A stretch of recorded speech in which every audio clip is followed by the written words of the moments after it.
Ang intense ng mga kaganapan ngayon sa abot kamay na pangarap sapagkat magugulantang si Doc Robert dahil sa mga aaminin sa kanyang sikreto ni Don Pepe.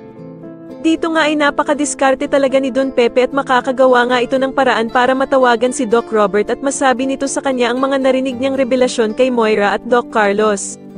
Samantala ay malalaman nga ni Doc Carlos na nangangailangan ng tulong ang anak niyang si Zoe dahil nga sa pagkakatama ng baril sa kanya ni Don Pepe.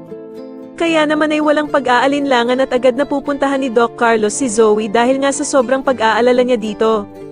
At dito nga ay agad na sasalubungin si Doc Carlos ng mga tauhan ni Moira at dadalhin siya kung saan naroon si Zoe.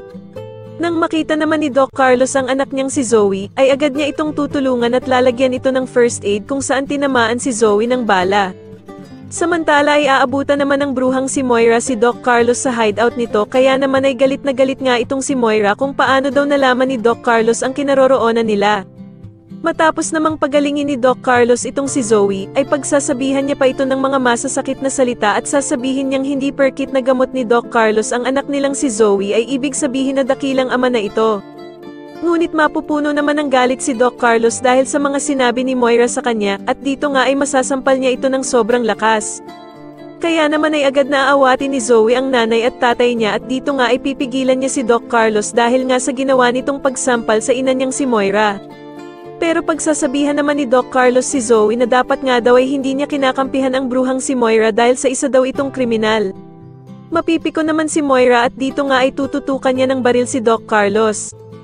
Pero makikusap naman si Zoe sa ina niyang si Moira na wag daw nitong patayin ang tunay niyang ama. At dito nga ay ipapamukha ni Moira kay Zoe na si Robert lamang nga daw ang tatay nito. Ngunit dahil nga sa pagtatalo nila at pag-aaway ay biglang maririnig ni Don Pepe ang boses nila at dito nga ay malalaman na niya na anak ni Doc Carlos si Zoe.